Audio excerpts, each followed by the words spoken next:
ঈদের আনন্দে নারীর টানে বাড়ি ফিরলেও ছুটি কাটানোর ফুরসত নেই সরকার দলীয় মন্ত্রী ও জনপ্রতিনিধিদের। নির্বাচন অঙ্গীকার বাস্তবায়নের চাপ আর প্রশাসনিক দায়বদ্ধতায় এবার তাদের পার করতে হচ্ছে ব্যস্ত সময়।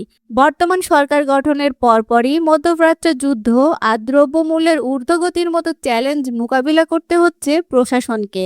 এর মাঝেই গত ২৮ দিনে তারেক রহমানের নেতৃত্বাধীন সরকার ২৮টি গুরুত্বপূর্ণ পদক্ষেপ নিয়েছে। পারিবারিক সহায়তা পত্র বিতরণ, দেশব্যাপী খাল খনন এবং ধর্মীয় নেতাদের সম্মানী ভাতার মতো কাজগুলো মাঠ পর্যায়ে তদারকিতে এখন ব্যস্ত জনপ্রতিনিধিরা।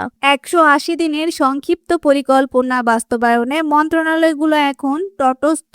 কাজে সামান্য অবহেলা পেলেই কঠোর ব্যবস্থা নেওয়া হবে। সরকারের এমন নীতির কারণে ঈদের ছুটিতেও বিশ্রামের সুযোগ পাচ্ছেন না তারা।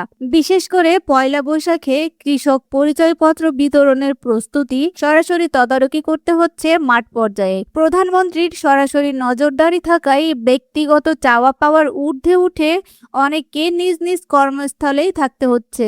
এই বিপুল কর্মযজ্ঞ জনগণের প্রতি সরকারের দায়বদ্ধতারই প্রতিফলন বলে জানিয়েছেন প্রধানমন্ত্রীর উপদেষ্টা মাহাদি আমিন। ঈদের আনন্দ আর রাজনৈতিক চাপের এই মেলবন্ধনে সরকার সাধারণ মানুষের প্রত্যাশা কতটা পূরণ করতে পারে সেটাই এখন দেখার বিষয়।